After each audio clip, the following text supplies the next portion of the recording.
Hi everyone, कैसे हो आप सभी लोग। आई होप आप लोग अच्छे होंगे। मैं हूं राहुल जयसवाल एंड स्वागत करता हूं आप सभी का एक बार फिर हमारे यूट्यूब चैनल JR ट्यूटोरियल्स में।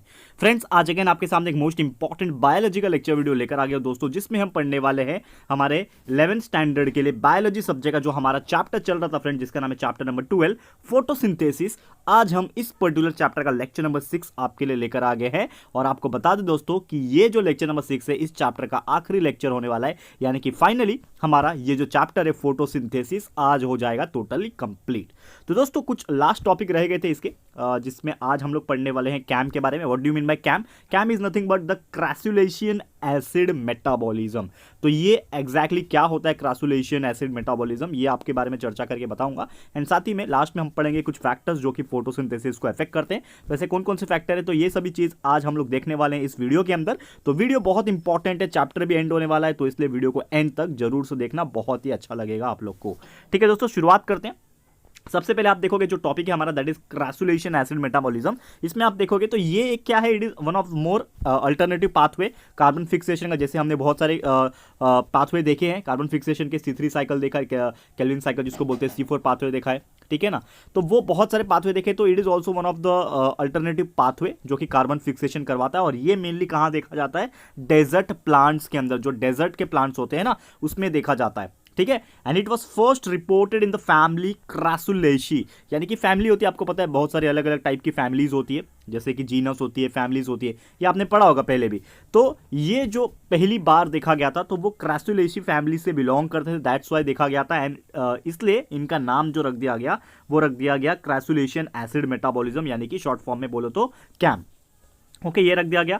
तो ये जो कैम प्लांट्स होते हैं, अगर इसकी बात करें तो इसमें जो स्टोमेटा होते हैं ना, it they are active during night only, ठीक है। बेसिकली क्या होता है कि जितने भी आपने प्लांट्स देखे होंगे हर एक का स्टोमेटा दिन के टाइम ही एक्टिव होता है, ठीक है ना। बट ये इसका क्या है कि स्टोमेटा जो होता है it is active during night time. इसी के लिए जो इनिशियल कार्बन डाइऑक्साइड फिक्सेशन होता है ना वो नाइट में होता है यहाँ पे। और इसलिए हम लोग क्या बोल सकते हैं कि जो हमारा C4 पाथवे था हमारा, तो C4 पाथवे जो है जो हमारा कार्बन डाइऑक्साइड को नाइट में फिक्स करता है, और साथ ही में कार्बन डाइऑक्साइड जो डे टाइम में जो प्रोड्यूस होता है ना उसको एक तरीके से वो रिड्यूस करता है, रिड्यूस करने में हेल्प करता है with the help of C3 pathway and using the NADPH form during the day, ठीक है। तो ये आपको ध्यान में रखना है।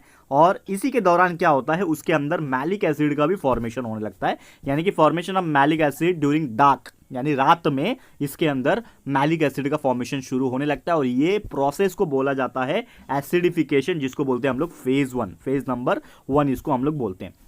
वही जो इसके अंदर मैलेट प्रेजेंट जो होता है दोस्तों, तो malate is stored in vacuoles. कहां पे प्रेजेंट होता है या फिर स्टोर किया जाता है उसको? वैक्यूल्स के अंदर। जैसे कि आपको पता है vacuoles is used for storing purpose. तो यहां पे जो मैलिक एसिड प्रोड्यूस हुआ बाद में, जो मैलेट जो होता है जो वैक्यूल्स में, इसको क्या किया जाता है? स्टोर किया जाता है। और ये भी पूरा प्रोसेस कहां होता है? नाइट के टाइम के दौरान ही होता है। और बाद में ये जो मैलेट होता है ये रिलीज करता है कार्बन डाइऑक्साइड को, कहां पे? डे के दौरान, यानी नाइट में उसने स्टोर करके रखा, बाद में ये क्या करेगा मैलेट? कार्बन डाइऑक्साइड को रिलीज करेगा ड्यूरिंग द डे टाइम। वो भी किसके लिए? C3 पाथवे यानी केल्विन साइकिल के लिए। एंड ये किसके अंदर होगा? Within the same cell होगा, एक ही सेल के अंदर ये पूरा प्रोसेस जो है परफॉर्म होगा। And that's why it is called as the deacidification, क्योंकि यहां पे जो पहला एसिडिफिकेशन हुआ था अब यहां पे वो ब्रेक डाउन हो रहा है एंड यहां पे क्या हो रहा है? उसका डी एसिडिफिकेशन हो रहा है। That's why it is called as the phase number 2। Clear है? ध्यान में रखना आप लोग ये चीज। और अगर आपको कोई पूछता है कि what are the examples of CAM, ठीक है ना, क्रासुलेशन एसिड मेटाबॉलिज्म के कुछ एग्जांपल अगर आपको कोई पूछता है तो आपको याद रखना है कैलेंचुए हो गया, ऑप्चूनिया हो गया, और aloe is nothing but the aloe vera. आपका जो एलोवेरा होता है ना नॉर्मल, जो आप घर में आप लगाते होंगे, ग्रीन कलर का होता है, आपने देखा होगा, ठीक है ना, उसको फेस पे भी लगाते हैं।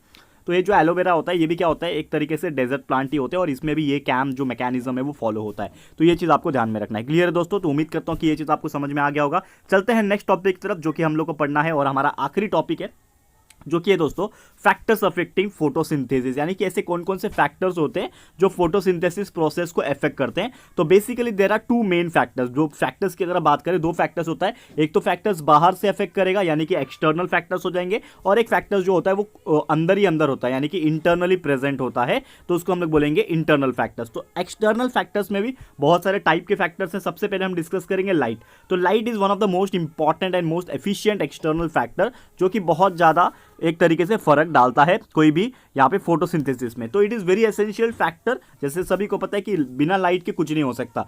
दुनिया में लाइट है, यानी कि सूरज देवता जो हमारे लाइट बरसाते हैं हमारे ऊपर, जो लाइट प्रोवाइड करते हैं और हीट प्रोवाइड करते हैं, उसके बिना हमारी दुनिया जो है अधूरी है। अगर वो नहीं रहेगा तो हमारी दुनिया भी खत्म हो जाएगी। करेक्ट है, ये समझ में आता है। तो दुनिया खत्म हो जाएगी तो ह्यूमन बींग्स भी नहीं रहेंगे, तो प्लांट्स भी नहीं रहेंगे ऑब्वियसली। तो ये चीज़ नहीं हो पाएगा, फोटोसिंथेसिस प्रोसेस नहीं हो पाएगा। तो इसीलिए इसको बहुत ज़्यादा एसेंशियल फैक्टर माना जाता है। एंड इसके लिए बिकॉज क्यों माना जाता है, because it supplies the energy necessary for the photosynthesis. जो भी एनर्जी की जरूरत होती है वो लाइट के थ्रू ही तो आती है, तभी तो फोटोसिंथेसिस प्रोसेस होता है ना। करेक्ट है। और जो हाईएस्ट रेट होता है फोटोसिंथेसिस का, it takes place in the red rays, यानी कि आपको पता है स्पेक्ट्रम होता है हमारा, ये आपने फिजिक्स में भी पढ़ा होगा, बायोलॉजी में भी पढ़ा होगा। टोटल 7 रेस का स्पेक्ट्रम होता है। जैसे रेनबो में आपने देखा होगा विबग्योर, तो विबग्योर यानी कि सबसे लास्ट में जो रेड वाला जो होता है, ठीक है ना, रेड का जो होता है उसका स्पेक्ट्रम सबसे हाईएस्ट होता है। यानी कि जो विजिबल स्पेक्ट्रम है, ये लाइट जो रेड वाला जो आ रहा है दोस्तों, ये रेड में सबसे ज्यादा हाईएस्ट रेट परफॉर्म होता है फोटोसिंथेसिस का, यानी कि सबसे ज्यादा ग्रास्पिंग पावर रेड के पास से आता है। एंड उसके सबसे कम कहां से आएगा, ब्लू से आएगा। तो ये आपको ध्यान में रखना है, ठीक है।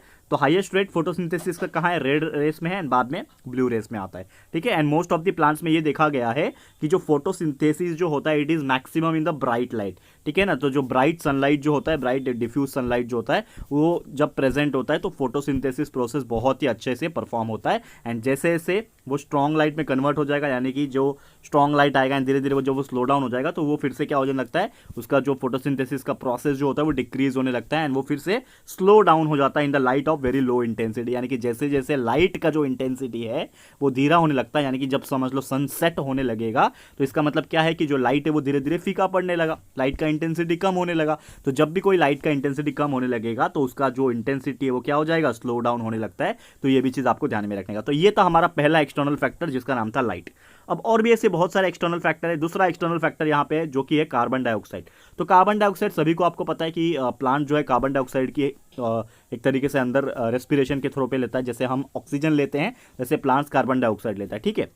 अब इसका जो मेन सोर्स है कार्बन डाइऑक्साइड का इन लैंड प्लांट्स, जो जमीन पे प्लांट्स होते हैं, तो मेन सोर्स क्या है कार्बन डाइऑक्साइड प्लांट्स के तौर पे एक तरीके से वो आता है। और ये कहाँ पे आता है, सबसे पहली बात तो कार्बन डाइऑक्साइड कहाँ होता है, it is present in the atmosphere, जो कि लगभग 0.3% सिर्फ प्रेजेंट है पूरे हमारे ब्रह्मांड में, पूरे हमारे एटमॉस्फेयर में only 0.3% carbon dioxide present in the air, ठीक है ना। अब इसी से हमारा जो प्लांट्स होते हैं वो काम चला रहे बेचारे, ठीक है। तो जब भी हमारा ये समझ लो कि कॉन्सेंट्रेशन ऑफ जो CO2 है, यानी कि कार्बन डाइऑक्साइड का जो भी कॉन्सेंट्रेशन हमारे पास प्रेजेंट है एटमॉस्फेयर में, जब वो इंक्रीज होने लगेगा, अब सवाल ये भी उठता है कि इंक्रीज कैसे होगा। तो इंक्रीज कब होगा, जब हमारे पोल्यूशन इंक्रीज हो जाता है, ग्लोबल वार्मिंग इंक्रीज हो जाता है, आपको पता ही है।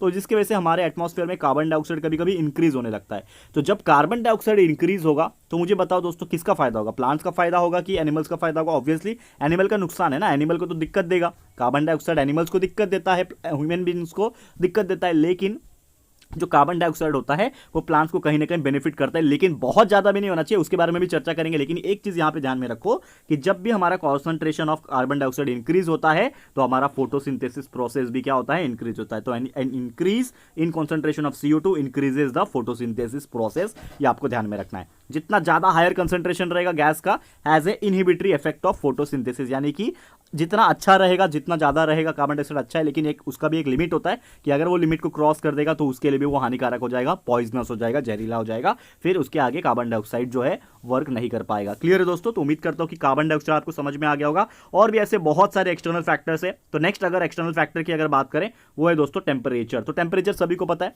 ठीक है। तो टेम्परेचर का भी एक बहुत बड़ा वाइटल रोल होता है, और आप सभी को पता है कि टेम्परेचर अगर है तो ही ये दुनिया टिकी हुई है। अगर टेम्परेचर कम हो जाए, यानी कि अगर पूरा समझ लो टेम्परेचर 5 डिग्री के नीचे आ गया पूरे अर्थ के ऊपर, तो यार सब ठंड से मर जाएंगे, ठीक है। तो ये चीज नहीं होना चाहिए। तो temperature is also playing one of the most important role in the photosynthesis process and also in the humanity, mankind के लिए भी बहुत इंपॉर्टेंट है।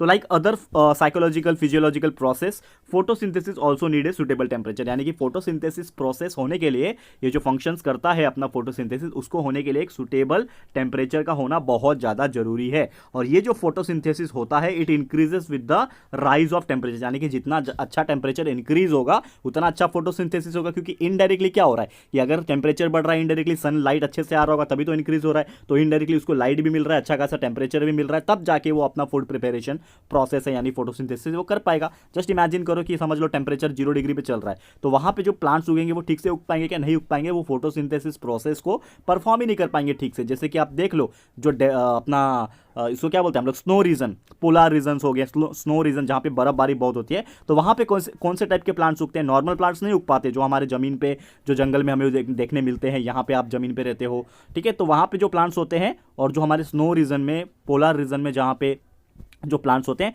वो बहुत फ़र्क होते हैं, क्योंकि उनका वो कैपेबिलिटी है, एडाप्टेबिलिटी है कि वो ऐसे वो माहौल में रह सकते हैं। लेकिन नॉर्मल जो प्लांट्स हमारे ज़मीन पे रहते हैं, यहाँ पे इस साइड रहते हैं नॉर्मल जगह पे, वो वहाँ पे ग्रो नहीं कर पाएंगे। इसीलिए ये टेम्परेचर बहुत इंपॉर्टेंट रोल प्ले करता है। करेक्ट है, तो ये चीज़ क्लियर हो गया कि जितना अच्छा लाइक टेम्परेचर राइज होगा उतना अच्छा फोटोसिंथेसिस प्रोसेस भी इंक्रीज होगा। और इसका जो ऑप्टिमम टेम्परेचर होता है ना, जब फोटोसिंथेसिस परफॉर्म करता है, तो मैक्सिमम लाइक 25 से लेकर 300 डिग्री सेल्सियस तक वैरी करता है ऑप्टिमम टेम्परेचर, यानी कि ठीक ठाक टेम्परेचर माना जाता है। और जो फोटोसिंथेसिस टेक प्लेस होता है, इट एज हाई एज 550, माफ़ कीजिएगा दोस्तों, यहाँ पे एक्चुअली थोड़ा सा मिस्टेक हो गया, ठीक है ना, ये 300 नहीं है, माफ़ कीजिएगा मुझे, ये है आपका 30 डिग्री सेल्सियस। ये थोड़ा सा प्रिंटिंग मिसिंग हो गया है दोस्तों, ये एक्चुअली डिग्री था, ये 0 दिख रहा है आपको, ठीक है, तो मुझे प्लीज़ माफ़ कीजिएगा इस चीज़ के लिए। लेकिन अच्छा वो मैंने देख लिया और यहाँ पे मैंने गलती बता दी आपको कि यहाँ पे ये 25 जो लिखा है, 25 to 30 डिग्री सेल्सियस, वही मैं सोचूं कि 300 डिग्री सेल्सियस तक तो यार जल जाएगा इंसान, प्लांट भी जल जाएंगे। करेक्ट है, तो 25 से लेकर 30 डिग्री सेल्सियस तक ये ऑप्टिमम टेम्परेचर यानी कि एक सेफ टेम्परेचर और सूटेबल टेम्परेचर माना जाता है। वही अगर 55 डिग्री तक पहुंच गया, ठीक है ना, ये 0 नहीं है, ये डिग्री है, ठीक है, तो अगर 55 डिग्री सेल्सियस तक अगर पहुंच जाता है तो समझ जाना कि वो सबसे हाई टेम्परेचर और मैक्सिमम टेम्परेचर है। That's why it is called as the known as the maximum temperature. तो ये आपको ध्यान में रखना। तो फिल इन द ब्लैंक्स में ये क्वेश्चन शायद आपको पूछ सकता है कि मैक्सिमम टेम्परेचर कितना है वो बताओ, 55, और एक ऑप्टिमम टेम्परेचर कितना है मैक्सिमम का, वो कितना है 25 से 30 डिग्री, ये आप बता सकते हो। क्लियर है, तो उम्मीद करता हूं कि ये चीज़ आपको समझ में आ गया होगा। अब चलते हैं नेक्स्ट एक्सटर्नल फैक्टर जो कि है वाटर। तो पानी का भी एक बहुत बड़ा रोल होता है यहाँ पे हमारे प्लांट्स के लिए। जैसे कि आपको पता है कि पूरी दुनिया पानी पे टिकी है, पानी नहीं होगा तो हम जिंदा नहीं रह पाएंगे। सेम उसी प्रकार फोटोसिंथेसिस के प्रोसेस के लिए भी पानी का होना बहुत ज़्यादा इंपॉर्टेंट है। तो being one of the raw material, क्योंकि रॉ मटेरियल है ये तो हम लोग को डालना ही पड़ता है, हमारा रॉ मटेरियल है, तो ये being one of the raw material, water is very necessary for the photosynthesis process. And जैसे जैसे हम लोग पानी का इंक्रीज करेंगे तो ऑब्वियसली हमारा जो रेट ऑफ फोटोसिंथेसिस है वो भी इंक्रीज होगा। हम लोग बोलते हैं ना, जितनी अच्छी बरसात होती है, बहुत ज़्यादा बरसात में नहीं, बाढ़ नहीं आना चाहिए, ठीक है ना, जितनी अच्छी बरसात होती है उतना अच्छा पानी मिलती है प्लांट्स को, और उतना अच्छा वो फोटोसिंथेसिस प्रोसेस करता है और उतना अच्छा वो ग्रो करता है। ये सभी ने देखा, इसका मतलब क्लियर हो गया कि वाटर का एक रोल क्या है कि जितना अच्छा पानी अगर मिलेगा प्लांट्स को उतना अच्छा उसका रेट ऑफ फोटोसिंथेसिस भी इंक्रीज होगा। क्लियर है दोस्तों, तो उम्मीद करता हूं कि ये चीज भी आपको समझ में आ गया होगा। तो ये था हमारे कुछ फैक्टर्स जो कि एक्सटर्नल तरीके से अफेक्ट कर रहे थे फोटोसिंथेसिस को। तो उम्मीद करता हूं कि ये चीज समझ में आ गया होगा। अब बात कर लेते हैं नेक्स्ट इंटरनल फैक्टर्स, यानी कि अंदर की तरफ से ऐसे कौन कौन से फैक्टर्स है जो प्लांट्स को यहाँ पे फोटोसिंथेसिस को अफेक्ट करते हैं। तो यहाँ पे बात कर रहे हैं हम लोग क्लोरोफिल की, एंड क्लोरोफिल में भी के अंदर भी 2-3 चीज़ें हैं वो बताऊंगा। तो जो रेट होता है फोटोसिंथेसिस का, it is also very important role in chlorophyll also. तो फोटोसिंथेसिस का जो रेट होता है, it is very proportional to quantity of the chlorophyll present, यानी कि जितना ज़्यादा क्लोरोफिल प्रेजेंट रहेगा उतना ज़्यादा रेट ऑफ फोटोसिंथेसिस भी जो है वो इंक्रीज होगा। ये चीज़ आपको ध्यान में रखना, जितना कम होगा क्लोरोफिल उतना कम फोटोसिंथेसिस प्रोसेस भी परफॉर्म होगा, ये ध्यान में रखना है। और 2 से 3 चीज़ें हैं जो अंदर की तरफ से इफेक्ट करती है, जैसे कि थिकनेस ऑफ द क्यूटिकल्स, जो क्यूटिकल्स होते हैं, एंड जो एपिडर्मिस होता है ना पत्तियों का, लीफ का, या फिर उसकी साइज की बात करें, या फिर डिस्ट्रीब्यूशन जो होता है उनके बीच में जो इंटरसेलुलर स्पेसेस प्रेजेंट होते हैं, या फिर डिस्ट्रीब्यूशन ऑफ स्टोमेटा जो होता है, या फिर डेवलपमेंट जो कोलन काइमा जो होते हैं उसकी बात कर लो, या फिर जो भी टिश्यू होते हैं वैस्कुलर टिश्यूज जो हो गए, ये सभी के सभी जो है अफेक्ट करते हैं कहीं ना कहीं रेट ऑफ फोटोसिंथेसिस को। क्लियर है दोस्तों, तो उम्मीद करता हूं ये चीज़ आपको ध्यान में रखना होगा, इंटरनल फैक्टर्स किस प्रकार इफेक्ट करते हैं। तो उम्मीद करता हूं ये चीज़ आपको समझ में आ गया होगा दोस्तों। तो इसी के साथ हमारा ये जो चैप्टर है दोस्तों ये होता है टोटली कंप्लीट, ठीक है दोस्तों।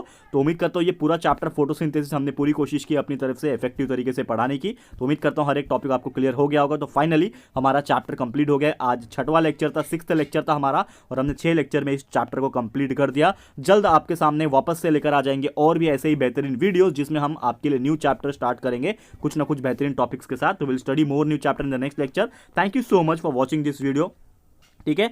एंड उम्मीद करता हूं कि जो भी हम वीडियोस आपके लिए लेकर आते हैं आप लोग उसको बहुत प्यार देते हो, ठीक है। तो थैंक यू सो मच। तो ये वीडियो आपको कैसा लगा, ये चैप्टर आपको कैसा लगा दोस्तों, यूजफुल लगा है कि नहीं, प्लीज हमें कमेंट करके बताना। अगर आपको वीडियो पसंद आए दोस्तों तो प्लीज वीडियो को लाइक कीजिएगा, शेयर कीजिएगा अपने सारे फ्रेंड्स लोग को, फटाफट से शेयर कर देना दोस्तों।